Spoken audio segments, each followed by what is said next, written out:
Abscesso e fístula anal. O que é? Quais os perigos? Como se trata? Quer entender melhor? Então vem comigo.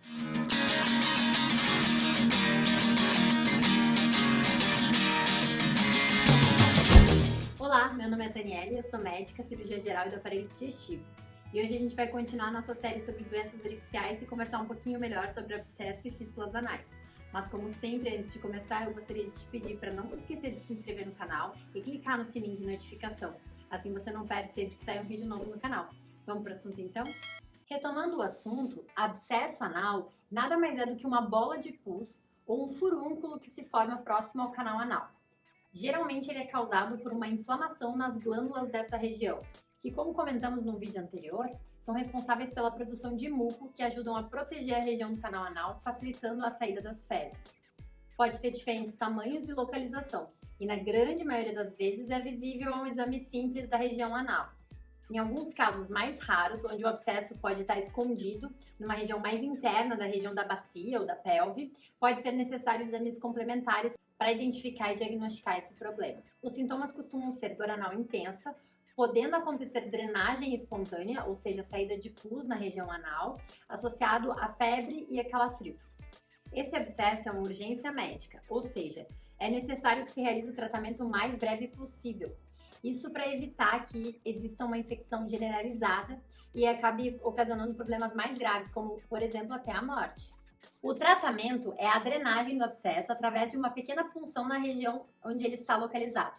Assim, é possível retirar o pus e a realização de antibióticos. Essa drenagem pode ser feita tanto no consultório, num procedimento simples com anestesia local, como com a necessidade de internação, ou seja, com a realização do procedimento no centro cirúrgico com anestesia e antibióticos na veia. Em casos mais graves, podem ser necessárias inclusive intervenções múltiplas para a limpeza adequada. Já a fístula anal é um trajeto que comunica a pele com o canal anal, como se fosse um desvio, um caminho alternativo. Imagine que a estrada principal seja o intestino chegando até o canal anal e saindo através do meio externo. A fístula é uma estrada alternativa, em que existe uma pequena entrada no canal anal e a saída acaba sendo lateral ao canal anal. Quando realizamos o exame físico do paciente, a gente visualiza o ânus e um pequeno buraquinho, geralmente próximo a ele. Esse buraquinho é chamado de orifício externo da fístula, e é por aí que costumam sair as secreções, que geralmente é a principal queixa do paciente. Mas lembra que eu falei que é uma pequena estrada? Então, esse não é o único orifício.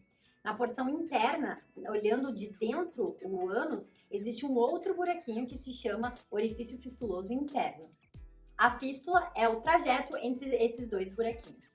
Esses dois assuntos estão juntos nesse vídeo porque uma boa parte dos abscessos anais são causados por fístulas e, de forma semelhante, o abscesso anal pode acabar se tornando uma fístula. Ou seja, um pode causar o outro e vice-versa. Em outras palavras, são diferentes fases da mesma doença. A fístula sendo a fase crônica da doença e o abscesso a fase aguda. Mas além desse fator, o abscesso causando a fístula, que é a causa mais comum de fístula, existem diversos outros fatores que podem ocasionar esse problema também, como por exemplo a doença inflamatória intestinal, como a doença de Crohn, doenças neoplásicas e infecciosas, traumas, entre outros. Geralmente, o paciente que apresenta fístula anal acaba tendo como queixa principal a saída de secreção através desse orifício e sensação de umidade contínua ali na região. Eventualmente, o paciente pode acabar apresentando uma crise da fístula, causando o abscesso anal, que a gente acabou de conversar.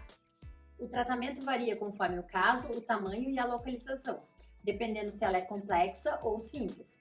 O tratamento basicamente é cirúrgico e pode ser num tratamento único ou com múltiplas intervenções, inclusive muitas vezes com a necessidade de colocação de uma borrachinha que transfixa a região da fístula.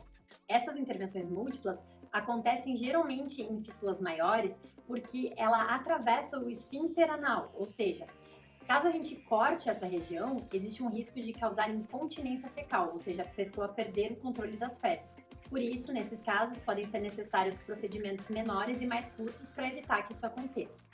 O tratamento clínico, ou seja, sem cirurgia, costuma ficar reservado a alguns casos, como por exemplo em doença inflamatória intestinal, como doença de Crohn, ou em alguns casos de câncer, que não seja necessário tratamento cirúrgico. E aí, ficou alguma dúvida? Se sim, deixa aqui nos comentários, se eu souber eu vou te responder. Eu fico por aqui, um beijo e tchau!